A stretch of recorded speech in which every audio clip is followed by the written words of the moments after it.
بسم اللہ الرحمن الرحیم۔ السلام علیکم سامعین، امید ہے آپ سب خیریت سے ہوں گے۔ یہ ہے کاشانِ بصیرت کا یوٹیوب چینل۔ جس کتاب کو ہم یہاں مل کر پڑھ رہے ہیں اس کا نام ہے پاکستان کے دینی مسالک، اور جو ہم اب تک جتنی آڈیوز میں ہمارا مطالعہ رہا ہے وہ ہم پڑھ رہے ہیں اب مسلک اہل حدیث کے حوالے سے۔ پیج نمبر 194 پر ہم آغاز کر رہے ہیں ایک نئی ہیڈنگ کے ساتھ، مسالک کا اختلاف اور اتحاد بین المسلمین۔ آئیے مل کر جانتے ہیں۔ لکھا ہے کہ اس میں کوئی شک نہیں کہ مسلمانوں میں دینی فہمی اور استنباط احکام کے حوالے سے مختلف مسالک پائے جاتے ہیں، لیکن اس کے باوجود بنیادی نظریات و عقائد میں خاصی ہم آہنگی موجود ہے۔ امت اسلامی کے ذمہ دار علماء امت کے درمیان تفرقہ انگیزی کی ہر صورت کی مخالفت کرتے ہیں۔ انتہا پسندی اور تکفیری منہج میم نون ہے جیم ان علماء کرام کے نزدیک غلط اور ناپسندیدہ ہے۔ اس حوالے سے ہم نے مختلف علماء اہل حدیث کا موقف جانا تو ہمیں خاصی بالغ نظری اور وسعت فکر دیکھنے کو ملی۔ ان کے افکار و خیالات ہم ذیل میں پیش کر رہے ہیں۔ مولانا حافظ عبد الرحمن مدنی نے اس حوالے سے گفتگو کرتے ہوئے فرمایا کہ صورت یہ ہے کہ جب کوئی مسئلہ درپیش ہوتا ہے، اگر آپ ایک جج کے پاس لے جائیں تو وہ ایک فیصلہ دیتا ہے، اور دوسرے جج کے پاس لے جائیں تو ممکن ہے کہ وہی فیصلہ دے دے یا اس سے کچھ مختلف فیصلہ دے دے، لیکن اس سے کوئی فساد پیدا نہیں ہوتا۔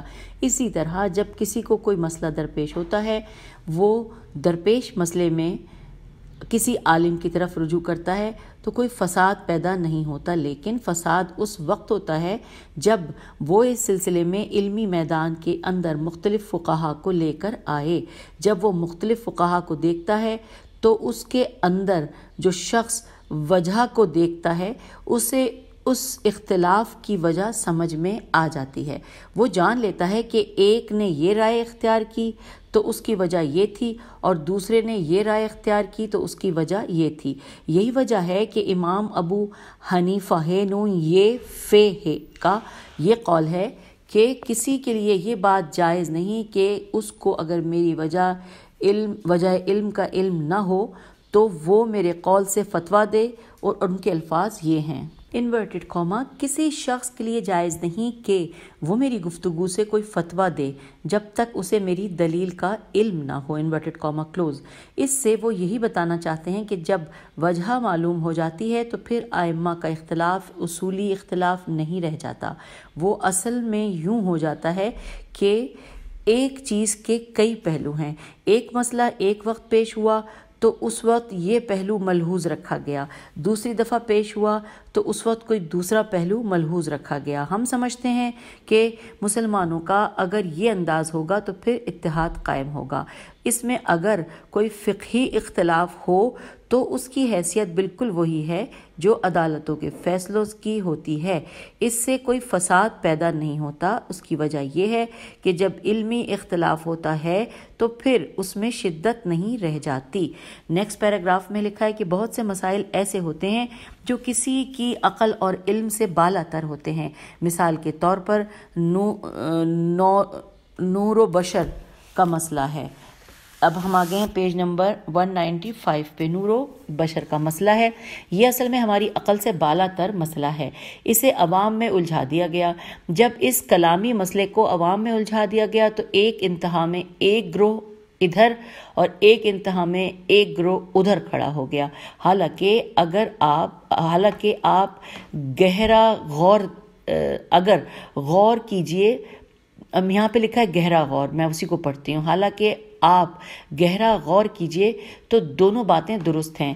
نبی کریم صلی اللہ علیہ وآلہ وسلم آدم کی اولاد میں سے ہیں، عبداللہ کے بیٹے ہیں اور آمنہ کے لال ہیں تو انسان ہی، لیکن نبی کریم صلی اللہ علیہ وآلہ وسلم جس طرح روشنی پھیلا رہے ہیں اس لحاظ سے سرچشمہ نور ہیں۔ یہ صرف تعبیر کا فرق ہے، لیکن عوام تو یہ بات نہیں سمجھتے۔ اسی طرح ایک اور مسئلہ ہے، نبی اکرم صلی اللہ علیہ وآلہ وسلم کا ایک ارشاد ہے کہ سب سے پہلے مجھے نبوت دی گئی، حالانکہ اس وقت ابھی آدم علیہ السلام کی تخلیق مکمل نہیں ہوئی تھی۔ یہ الفاظ یہ ہیں انورٹڈ کاما، یعنی آدم کے جسم میں بھی ابھی روح داخل نہیں ہوئی تھی کہ میں اس وقت بھی نبی تھا، انورٹڈ کاما کلوز۔ آئیے اس کے بارے میں حواشی میں دیکھتے ہیں۔ نمبر 46 ہے، اس کے بارے میں لکھا ہے کہ یہ حدیث مسند احمد کے علاوہ مستدرک حاکم نشاپوری میں بھی روایت ہوئی ہے۔ امام حاکم نے اسے صحیح قرار دیا ہے اور امام ذہبی نے بھی اپنے انتخاب میں اسے باقی رکھا ہے۔ مسند احمد وغیرہ کی عبارت یوں ہے کہ راوی کہتا ہے کہ کہ قلت یا رسول اللہ متا کنتا نبیًا۔ اس کے بعد پھر نیچے لکھا ہے کہ امام ترمذی نے اسے حضرت ابو ہریرہ سے روایت کیا ہے، اور ترمذی کی عبارت کچھ یوں ہے کہ قالو یا رسول اللہ متی واحیسا لکن نبوت قالا و آدمہ بین الروح والجسد۔ بس یہ چیز لکھی ہے، کیونکہ زیر زبر پیش کچھ بھی نہیں ہے، اپنی سی تو کوشش کی ہے میں نے کہ آپ لوگوں تک وہ چیز صحیح پہنچا دوں۔ چلیے ہم آگے کی طرف چلتے ہیں۔ اس میں پھر لکھا ہے کہ یہ حدیث صحیح سواد ہے، یہ ہے لکھا ہے کہ اب دیکھیے کہ اس کا کیا مفہوم ہے، یعنی نبی اکرم صلی اللہ علیہ وآلہ وسلم ابھی پیدا نہیں ہوئے، جبکہ آپ ایک طرف آدم کی اولاد میں سے ہیں، لیکن نبوت آپ کو پہلے مل گئی۔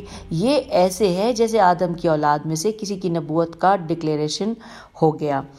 اس کی وجہ یہ تھی کہ پوری انسانیت کو ایک سمت دینا تھی، اس لیے جتنے نبی آتے رہے ان سے نبی کریم صلی اللہ علیہ وآلہ وسلم کی نبوت کا اقرار کروایا جاتا رہا، اور یہ بات قرآن میں موجود ہے۔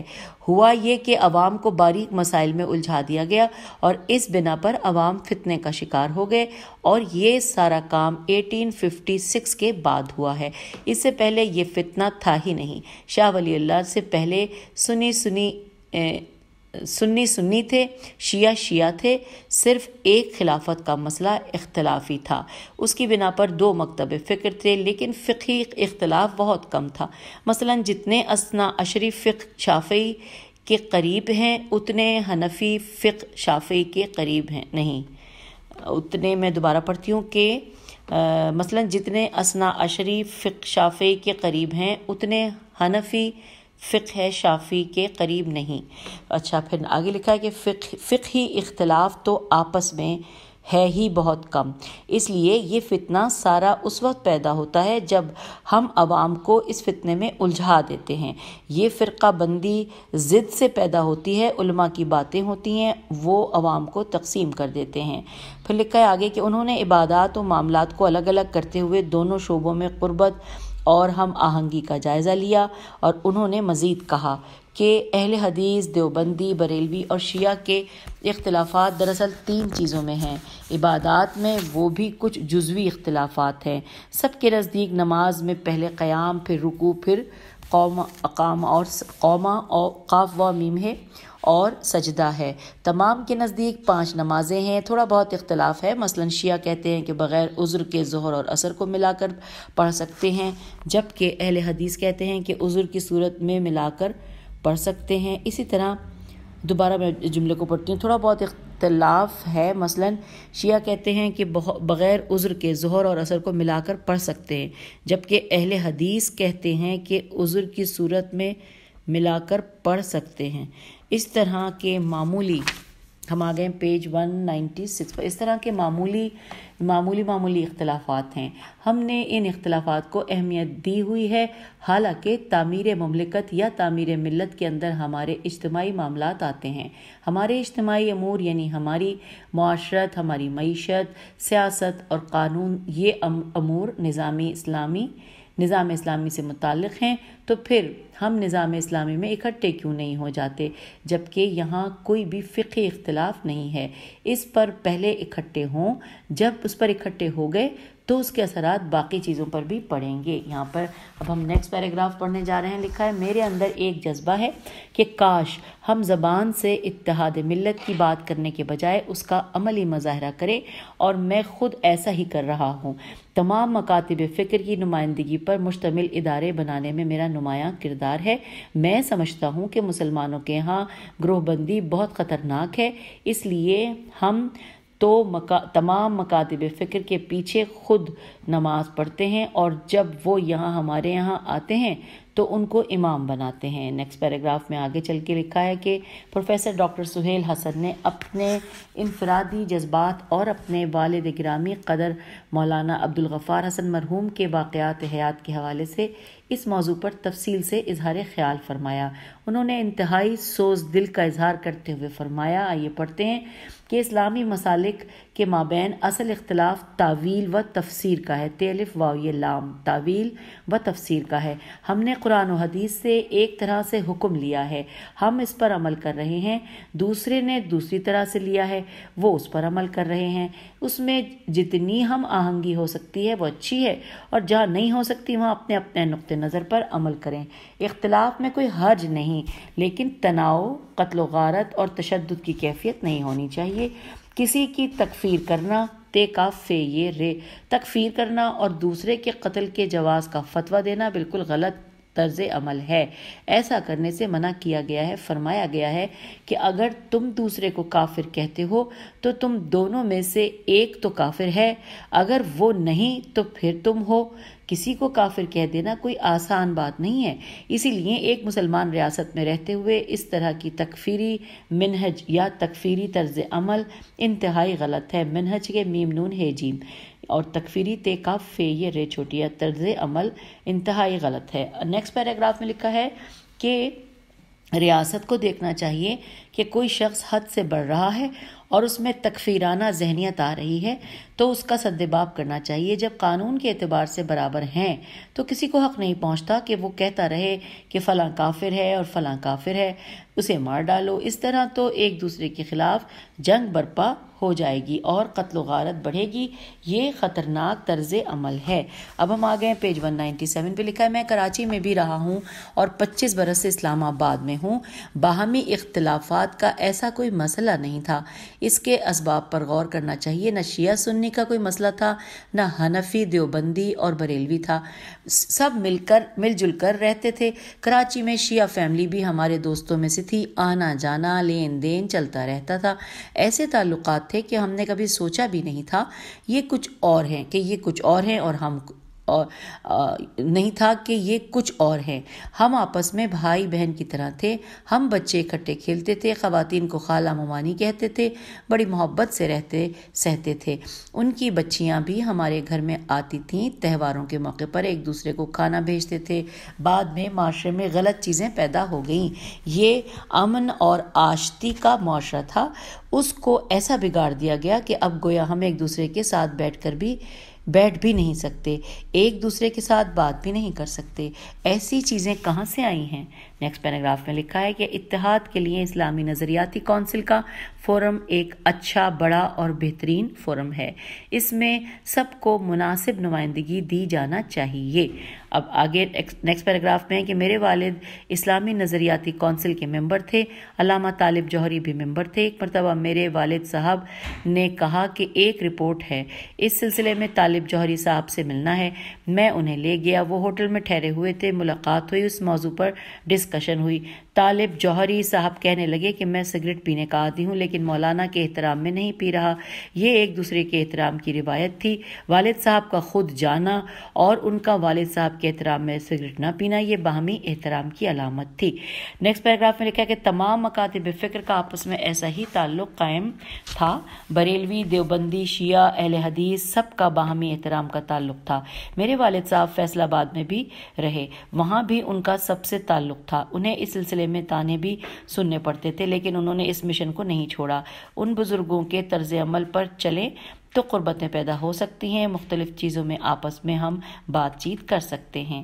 اب نیکسٹ پیراگراف میں لکھا ہے کہ حافظ ابتسام الہی ظہیر نے اس موضوع پر خاصی کھل کر بات کی اور اپنی گفتگو کے دوران میں جو مسائل روزمرہ اختلافات کا باعث بنتے ہیں ان کی طرف بھی اشارہ کیا اور اس سلسلے میں مفید حکمت عملی بھی تجویز کی۔ وہ کہتے ہیں کہ میں سمجھتا ہوں کہ امت کے اتحاد کے لیے سب سے پہلے اور اہم ترین بات یہ ہے کہ کسی بھی مکتب فکر کے سڑک چھاپ علماء کی رائے کو نظر انداز کر دیا جائے، اور دوسری بات یہ ہے کہ حسن ظن سے کام لیتے ہوئے اگر کوئی شخص ایسی بات کہتا ہے جس سے اس کے مسلک میں کوئی پیش رفت معلوم ہوتی ہے تو اس پر اعتماد کیا جائے، بدگمانی کا مظاہرہ نہ کیا جائے اور نہ ہی تجسس کا عمل آگے بڑھایا جائے۔ اب یہاں پہ سورہ حجرات کی آیت نمبر 12 کا حوالہ دیا گیا ہے کہ ولا تجسسوا کے تحت میں سمجھتا ہوں کہ تجسس درست نہیں، اور نہ ہی اس کو کسی مصلحت یا مداہنت میم دال الف ہے نون تے کے کھاتے میں ڈال کر اسے رد کرنے کی کوشش کی جائے، کیونکہ بسا اوقات ایسا ہوتا ہے کہ کوئی بھی مثبت رائے سامنے آتی ہے لیکن اس رائے کو اس لیے نظر انداز کر دیا جاتا ہے کہ اسے مصلحت یا مداہنت کا نام دے دیا جاتا ہے، یا یہ کہا جاتا ہے کہ اس میں کچھ کتمان کیا گیا ہے، کاف تے میم الف نون۔ میں سمجھتا ہوں کہ مجموعی اعتبار سے اس رجحان کی حوصلہ شکنی ہونی چاہیے۔ ماضی قریب میں نے جناب محمد حسین اکبر، ایک شیعہ عالم دین، یہ بریکٹ میں لکھا ہے، کے ساتھ ایک سیمینار میں شرکت کی تھی۔ اس میں انہوں نے یہ بات کہی تھی کہ بسم اللہ کی با سے لے کر والناس کی سین تک ہم قرآن کو محفوظ و مامون اور غیر متبدل مانتے ہیں۔ میں نے اسی وقت یہ بات کہی تھی کہ ہم مولانا کی اس بات کا احترام بھی کریں گے اور ان پر اعتماد بھی کریں گے۔ انہوں نے یہ بات بھی کہی تھی کہ شیعہ کتب میں کچھ روایات ایسی ہیں جو اس رائے کے خلاف جاتی ہیں، لیکن ہم ان روایات سے احتجاج نہیں کر رہے یا استنباط نہیں کر رہے، تو اہل سنت بھی ان سے استنباط نہ کریں۔ تو میں نے کہا کہ یہ ٹھیک ہے، اور اگر آپ کے ذمہ دار علماء عوامی سطح پر یہ بات کہتے ہیں تو ہمیں کیا ضرورت پڑی ہے کہ ایسی روایات سے استنباط کریں یا ان سے احتجاج کریں۔ میں سمجھتا ہوں کہ اگر اس رجحان کو فروغ مل جائے تو اس سے خود بخود اتحاد امت کی راہ ہموار ہو سکتی ہے۔ دوسری بات یہ ہے کہ اہل سنت کی اہل تشیع سے متعلق بدگمانی ہے کہ اہل تشیع صحابہ کرام رضی اللہ سے متعلق منفی رائے رکھتے ہیں۔ انہوں نے اس بات کا بھی اس دن ازالہ کیا۔ حافظ کاظم رضا نقوی صاحب بھی وہاں موجود تھے۔ انہوں نے اس موقع پر یہ بھی کہا کہ ازواج النبی صلی اللہ علیہ وآلہ وسلم امہات المومنین ہیں، یعنی مومنین کی مائیں ہیں۔ میں نے کہا کہ اگر یہ بات ہے تو آل علی کو پہلے ہی مسلمانوں کے لیے یکساں اہمیت اور تقدس کے مقام پر فائز ہیں۔ تو دوبارہ پڑھتی ہوں، میں نے کہا کہ اگر یہ بات ہے تو آل علی تو پہلے ہی مسلمانوں کے لیے یکساں اہمیت اور تقدس کے مقام پر فائز ہیں، تو پھر انشاءاللہ اللہ کے فضل و کرم سے یہود و نصارہ ہی ہمارے مخالف رہ جاتے ہیں۔ پھر امت مسلمہ میں سے کسی کو ایک دوسرے کے لیے آپس میں بغض و کینہ رکھنے کی ضرورت نہیں۔ نیکسٹ پیراگراف میں ہے کہ ڈاکٹر ابتسام الہی ظہیر نے امت مسلمہ میں تفرقے کے خاتمے کے لیے بعض اہم تجاویز پیش کیں۔ انہوں نے فرمایا کہ امت مسلمہ کے تفرقے کے خاتمے کے لیے چند نکات بیان کرنا چاہوں گا۔ امت مسلمہ میں اختلافات کے خاتمے کے لیے سب سے زیادہ اہم چیز یہ ہے کہ قرآن فہمی اور حدیث فہمی کو عوامی سطح پر رواج دینا چاہیے۔ قرآن و سنت کا فہم صرف علماء کی مسندوں اور ممبروں تک محدود نہیں رہنا چاہیے، بلکہ جس طرح دیگر علوم تک عوام نے رسائی حاصل کی ہے اسی طرح ان کی قرآن و سنت کے علوم و فنون تک رسائی ہونی چاہیے، اور ان کو کچھ نہ کچھ اپنی زندگی کا حصہ ان کے مطالعے میں ضرور صرف کرنا چاہیے۔ ہم آ گئے ہیں پیج نمبر 199 پر۔ جی یہاں پہ ہم نے پڑھا تھا صرف کرنا چاہیے لکھا ہے۔ اس کے بعد کہ دوسری بات یہ ہے کہ مختلف مکاتب فکر کے درمیان اس قسم کے مکالمے کی بنیاد پڑنی چاہیے جس قسم کے مکالمے کی روش دیگر امور کے اندر مختلف فیلڈز کے اسپیشلسٹ لوگوں کے درمیان موجود ہے۔ طب کے ماہرین مختلف اسکولز آف تھاٹ سے تعلق رکھنے کے باوجود ایک صحت مند مکالمے پر یقین رکھتے ہیں، اور ان کے آپس میں سیمینار اور فورمز بھی ہوتے ہیں، لیکن یہ چیز جب ہمارے علماء کی سطح پر آتی ہے تو ایکیڈیمک رہنے کی بجائے جذباتی صورت اختیار کر لیتی ہے، ایکیڈیمک نہیں رہتی، بسا اوقات معنی کے بجائے لفظوں کو پکڑنے والی بات بن جاتی ہے، اور حروف کو پکڑ کر باتوں کا بتنگڑ بنانے کی روش اختیار کر لی جاتی ہے۔ یہ بات نہیں ہونی چاہیے۔ مثلا میں سیدنا حسین رضی اللہ عنہ کو کہتا ہوں اور میرے سامنے بیٹھا ہوا ایک شیعہ عالم علیہ السلام کہتا ہے، اس کا ہمارے مکالمے پر اثر نہیں ہونا چاہیے، اس سے کوئی فرق نہیں پڑتا۔ اگر کوئی شخص اپنے لب و لہجے کے اعتبار سے زیادہ شستگی نہیں رکھتا جو دوسرے کی زبان میں ہے تو اس کے لفظوں کی عدم شستگی کو اس کے دماغ کی خرابی پر محمول نہیں کرنا چاہیے یا اس کی بدنیتی پر محمول نہیں کرنا چاہیے۔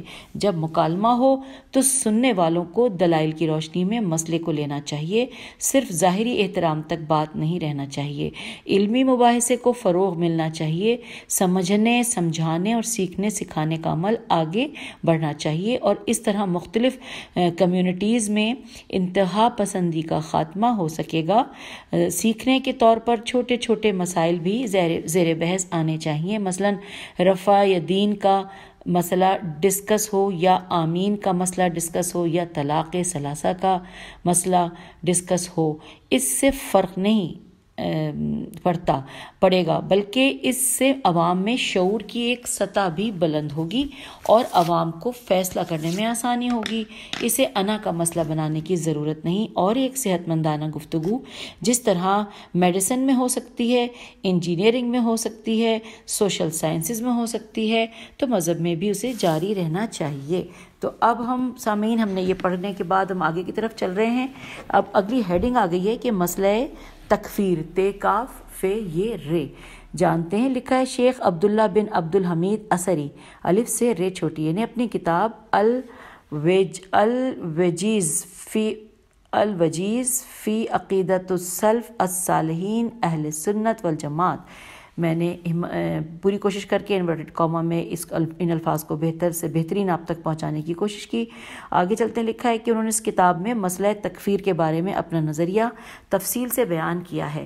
وہ لکھتے ہیں، اب ہم یہ پڑھتے ہوئے پیج نمبر 200 پر آ گئے، وہ لکھتے ہیں کہ عقیدہ سلف صالحین اہل سنت والجماعت اہل حدیث کے اصولوں میں سے ایک اصل ثالث یہ بھی ہے کہ وہ اہل اسلام میں سے کسی بھی خاص شخص کو کافر قرار نہیں دیتے کہ جو ایسے گناہ کا ارتکاب کر بیٹھے جس سے کفارہ لازم آتا ہو، الا یہ کہ اس حجت و دلیل کے قائم ہو جانے کے بعد کہ جس دلیل و حجت کا تارک تے الف رے کاف، اور اس بریکٹ میں لکھا ہے صراحتاً سواد رے الف ہے تے الف اور اس پہ 2 زبر، اور یہ اس میں بریکٹ میں تھا، اس میں لکھا ہے کہ بعد دلیل و حجت کا تارک صراحتاً کفر کر رہا ہو۔ چنانچہ اب انہوں نے 3 پوائنٹس میں بات بتائی ہے۔ چنانچہ نمبر 1، اس ضمن میں شروط بھی وافر پائی جائیں۔ نمبر 2، اس کے کفر میں داخل ہونے کی تمام رکاوٹیں بھی دور ہو جائیں۔ نمبر 3، اپنے کسی فہم کا مطلب بیان کرنے والے اور جاہل آدمی سے شک و شبہ بھی زائل ہو جائے۔ یہ ہم نے تینوں پڑھ لیے۔ اگلے پیراگراف میں لکھا ہے کہ اور یہ بات معلوم ہے کہ ایسا پوشیدہ امور میں ہوگا کہ جو کشف و بیان کے محتاج ہوں، بخلاف ظاہری امور کے، جیسے کہ اللہ عز و جل کی ذات اقدس کے وجود کے متعلق دانستہ طور پر انکار کرنا، اور نبی مکرم صلی اللہ علیہ وآلہ وسلم کی تکذیب کرنا، اور آپ صلی اللہ علیہ وآلہ وسلم کی ختم نبوت اور تا قیامت صرف آپ ہی کی رسالت کا جان بوجھ کر انکار کرنا، اور یہ کہ اہل سنت والجماعت سلفی جماعت حقہ ہو کہ لوگ ایسے آدمی کو کافر قرار نہیں دیتے کہ جو کفریہ الفاظ اور افعال ادا کرنے پر مجبور ہو اور اس کا دل ایمان کے ساتھ مکمل طور پر مطمئن ہو، اور نہ ہی وہ مسلمانوں میں سے کسی شخص کو کسی گناہ کی وجہ سے کافر قرار دیتے ہیں کہ اگرچہ اس گناہ کا تعلق کبائر سے ہی کیوں نہ ہو، کبائر کاف بے الف حمزہ رے، مگر یہ کہ یہ گناہ شرک ہو، پس ایسی حالت میں وہ ایسے کسی گناہ کا ارتکاب کرنے والے پر کفر کا فیصلہ نہیں کرتے، بلکہ بلا شک و شبہ وہ اس پر فسق اور ایمان سے ناقص ہونے کا فیصلہ کرتے ہیں، الا یہ کہ جب کہ اس کا گناہ اس پر کفر کے فتویٰ کو جائز نہ کر دے، اس لیے کہ اللہ تبارک و تعالیٰ کا ارشاد گرامی ہے، یہ سورہ نساء کی آیت نمبر 48، لکھا ہے کہ بے شک اللہ شرک کو تو بخشنے والا نہیں، اور شرک کے سوا جو گناہ ہے جس کو چاہے بخش دے اور جس کو چاہے نہ بخشے، عذاب کرے، اور جس نے اللہ کے ساتھ شرک کیا اس نے بڑا گناہ باندھا۔ پھر لکھا ہے آگے کہ اور دوسرے مقام پر اللہ کا ارشاد گرامی قدر ہے، سورہ زمر آیت نمبر 53، کہ اے پیغمبر کہہ دیجئے کہ اللہ فرماتے ہیں کہ میرے بندوں جنہوں نے اپنی جانوں پر ظلم کیا ہے، اللہ کی مہربانی سے نا امید نہ ہو، کیونکہ اللہ سب گناہوں کو شرک کے سوا بخش دیتا ہے، بے شک وہی بڑا بخشنے والا مہربان ہے۔ اور اب ہم پیج نمبر 201 پہ آگے ہیں، لکھا ہے اور اہل السنت والجماعت سلفی جماعت حقہ کے قاف ہے کہ لوگ کسی بھی آدمی پر کسی بھی گناہ کی وجہ سے کفر کا حکم صادر نہیں کرتے جب تک کہ وہ کتاب و سنت سے اس بات پر دلیل نہیں لے لیتے کہ یہ فعل واقعتاً کفر کا فعل و قول ہے، اور جب بندے کی موت اسی حالت میں واقع ہو جائے، یعنی کسی بھی عالم کو ایسی کوئی بھی دلیل نہ مل سکے کہ جس فعل و قول کا اس نے ارتکاب کیا تھا وہ صراحتاً کفر تھا، تو اس کا معاملہ اللہ رب العالمین کے سپرد ہوگا۔ اگر وہ چاہے تو اس کو عذاب دے اور اگر چاہے تو وہ اس کو معاف کر دے۔ اہل سنت والجماعت سلفی جماعت حقہ کا یہ موقف و منہج میم نون ہے جیم ان گمراہ فرقوں کے بالکل خلاف و برعکس ہے کہ جو کبیرہ گناہ کے مرتکب پر کفر کا فتویٰ صادر کرتے ہیں، اس لیے کہ رسول اللہ صلی اللہ علیہ وآلہ وسلم نے فرمایا کہ اب یہاں پر جو فرمایا وہ عربی ہے اور ہم اس کا ترجمہ پڑھنے جا رہے ہیں، لیکن ترجمے سے پہلے میں آپ لوگوں کے ساتھ شیئر کر دوں اس کا حوالہ۔ جو حوالہ دیا گیا ہے وہ یہ ہے رواہما رے واو الف ہے میم الف رواہما مسلم / کتاب الایمان / پھر حدیث نمبر 216 اور 217۔ آئیے ہم مل کر پڑھتے ہیں۔ لکھا ہے کہ جس شخص نے اپنے مسلمان بھائی کو اے کافر کہہ کر پکارا تو دونوں میں سے ایک پر کفر آ جائے گا۔ اگر وہ شخص کہ جسے اس نے کافر کہہ کر پکارا ہے وہ واقعتاً کافر ہے تو پھر ویسا ہی ہے جیسا کہ اس نے کہا، بصورت دیگر یہ کفر پکارنے والے پر لوٹ آئے گا۔ اور پھر فرمایا کہ جو شخص کسی کو کافر کہہ کر پکارے یا کہے اللہ کے دشمن حالانکہ وہ ایسا نہیں ہے تو کفر اس پکارنے والے پر پلٹ آئے گا۔ ابو ذر غفاری رضی اللہ بیان کرتے ہیں کہ انہوں نے خود سماعت کی کہ رسول خدا صلی اللہ علیہ وآلہ وسلم فرماتے ہیں کہ کوئی بھی مسلمان آدمی کسی دوسرے مسلمان آدمی پر راہ حق سے انحراف کی تہمت نہ دھرے اور نہ ہی اس پر کفر کی تہمت دھرے۔ اگر وہ حقیقت میں کافر و فاسق نہ ہوا تو خود کہنے والا فاسق اور کافر ہو جائے گا۔ اور یہاں پہ انورٹڈ کاما کلوز ہو گئے ہیں، اور اس کے ساتھ ساتھ میں آپ کو حوالہ بھی بتا دوں۔ حوالہ ہے رواہ البخاری / کتاب الادب / حدیث 6045/6047 اور 6105، یہ 3 نمبر دیے ہوئے ہیں۔ اس کے بعد لکھا ہے کہ کیونکہ اگلی بھی ہے نا، وہ بھی ہم ساتھ ہی پڑھ رہے ہیں، ہم نے حوالے پہلے بتا دیے۔ لکھا ہے اور پھر فرمایا کہ جو شخص کسی مسلمان آدمی پر کفر کی تہمت لگائے گا اور وہ کافر نہ ہو تو ایسا ہے جیسے کہ اس کا خون کیا۔ انورٹڈ کاما یہاں کلوز ہو گیا۔ اور آپ نے یہ بھی فرمایا کہ جب کسی آدمی نے مسلمان بھائی کو اے کافر کہا تو دونوں میں سے ایک ضرور ہوگا، کافر ضرور ہوگا۔ انورٹڈ کاما یہاں کلوز ہو گیا، اور یہ تینوں حدیث کے بھی حوالے آپ کو دے دیے گئے تھے۔ پھر لکھا ہے کہ اور اہل سنت والجماعت سلفی سین لام فے چھوٹیے جماعت حقہ اہل بدعت پر معصیت یا کفر کا مطلق طور پر حکم لگانے اور کسی معین شخص میم عین یہ نون شخص پر کہ جس کا اسلام بالیقین ثابت ہو اور اس سے کسی بدعت کا ارتکاب، ہم پیج 202 پہ آگے، ارتکاب ہو جائے، اس طرح کا کوئی حکم لگانے کے درمیان ہمیشہ فرق کیا کرتے ہیں کہ ایسا شخص جو بلا شک و شبہ گناہ گار ہو گیا یا پھر راہ حق سے انحراف کرنے والا فاسق یا پھر کافر، چنانچہ اس آدمی پر وہ ان تینوں میں سے کوئی بھی حکم تب تک نہیں لگائے حتیٰ کہ اس پر حق واضح ہو جائے، اور وہ بھی دلیل و حجت قائم کر کے اور شک و شبہ کا ازالہ کر کے، اور اس معاملے کا تعلق خفیہ امور سے ہے نہ کہ ظاہری امور سے۔ پھر وہ کسی معین آدمی کی تکفیر تے کاف فے یہ رے تکفیر نہیں کرتے مگر یہ کہ جب اس میں کفر والی تمام شروط متحقق ہو جائیں اور اس ضمن میں تمام موانع دور ہو جائیں، میم واو الف نون عین دور ہو جائیں۔ ابھی آگے پڑھتے ہیں، لیکن ساتھ ساتھ میں یہ بھی کہتی چلوں کہ الفاظ مجھے ایسا لگتا ہے کہ میں ادائیگی میں اپنی طرف سے پوری کوشش کر رہی ہوں کہ صحیح ادا کروں، لیکن کہیں کوئی غلطی ہو جائے تو اسے ہو گئی تو درگزر کیجیے، آپ لوگوں سے بہتر پڑھنے اور سمجھنے والوں میں سے ہیں۔ آئیے آگے چلتے ہیں۔ لکھا ہے سیدنا ابو ہریرہ بیان کرتے ہیں کہ میں نے خود سماعت کیا کہ رسول اللہ نے فرمایا۔ اب جو یہ انہوں نے سماعت کیا اور رسول اللہ نے فرمایا، یہ عربی میں ہے، اور اس کا جو حوالہ ہے میں آپ کو حوالہ دے دیتی ہوں۔ حوالے میں لکھا ہے کہ صحیح سنن ابی داؤد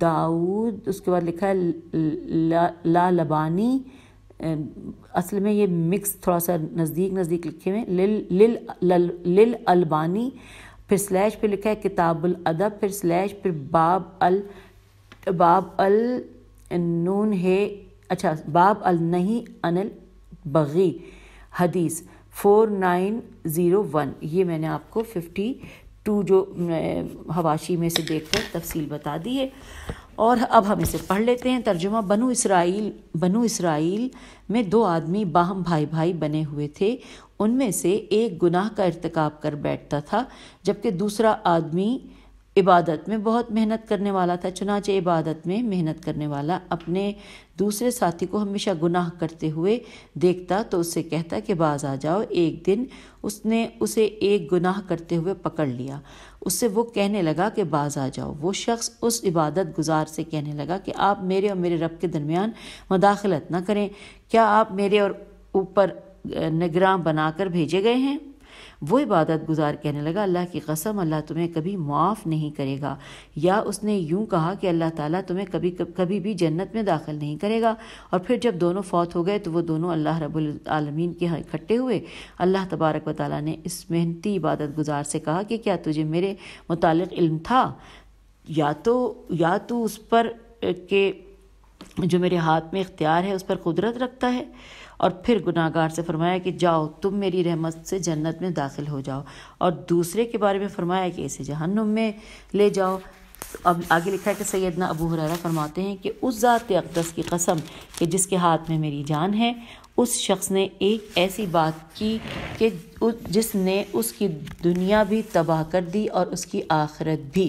انورٹڈ کاما یہاں کلوز ہو گیا ہے، اور حوالہ اس میں 53 ہے۔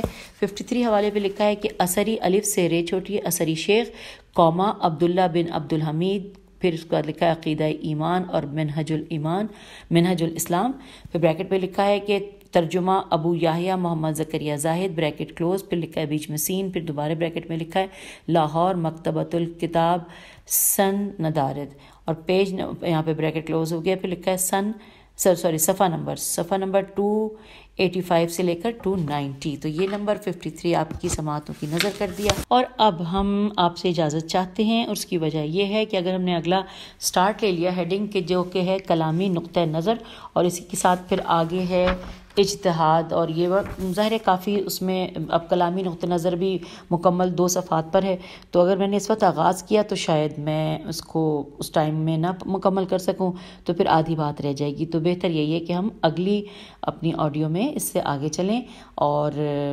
نئے سرے سے نئی ہیڈنگ کے ساتھ چلیں۔ تو پھر اجازت دیجیے، خدا حافظ، فی امان اللہ۔